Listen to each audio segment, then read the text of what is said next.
Hey, good morning. Thank you for checking into my YouTube channel here. My name's Jacob, and I'm studying through the 7 churches in Revelation. They're a personal favorite read of mine. I've got lots of favorites, but these I really enjoy. Yesterday we did the very first Church of Ephesus, and learned a lot from there. But now we're going to jump to the second church, the Church of Smyrna. And I call it, in my own language, I call it a slaughterhouse, because the Church of Smyrna, which still exists today and is going on in the world, all over the world today, is the martyred church. And there's nothing bad said about the Church of Smyrna. It's got an incredible report card, but it's also, on the flip side, this church has gone through incredible torment and pain and suffering and isolation and poverty, like most of us have no idea about that. But in God's eyes, they're a beautiful church, and He has nothing bad to say about it. Let's jump right in here and read about the Church of Smyrna.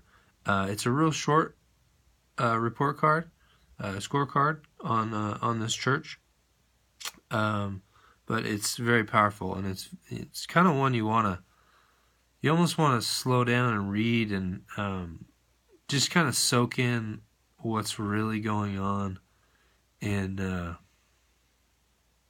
this church, because of all that they go through.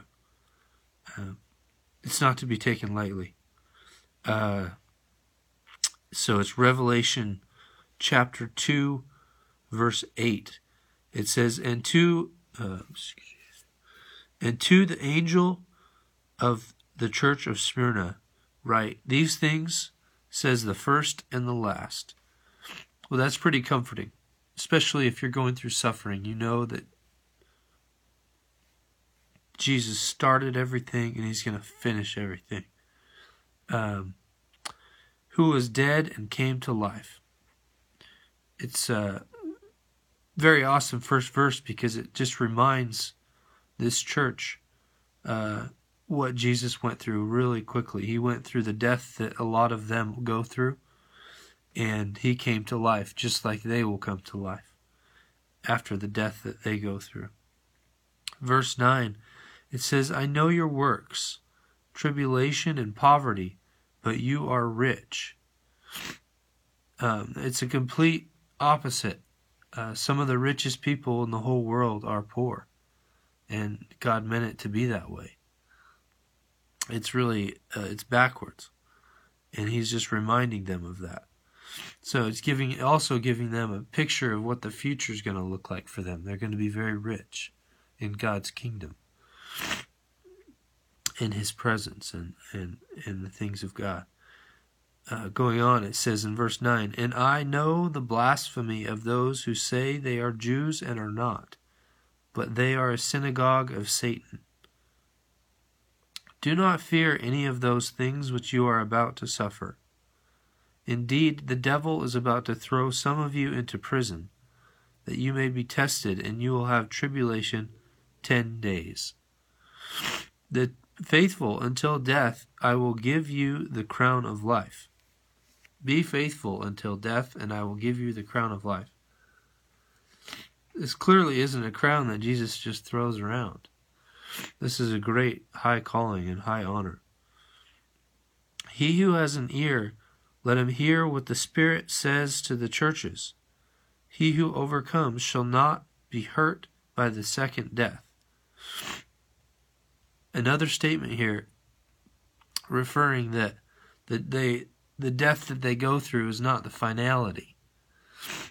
And they're giving them a picture of the second death that the people around Him, the false Jews and the people that are persecuting them, are going to go through. They're going to die a second death and be punished in hell for eternity. Not that God wants people to go to hell at all, but He's just giving them a glimpse of what will happen to them. They won't have any effect or any hurt by the second death. So it says right here, once you die, sorry, I have a little bit of a runny nose. Once you die, you go straight to the courtroom of God. You go right into Jesus' presence. And he's got all the time in the world to figure out your indictment. And if you don't know him, you've got a eternity to suffer for that. And that's a scary thought. So if you're hearing this at all, take Jesus seriously, get to know him, talk to him, pray to him, read the Bible, ask a zillion questions if you can everywhere you go. Figure things out, and mostly just get to know him. It's really simple. You just talk to Jesus. And listen. You got to listen. That's a big key too. Verse 12.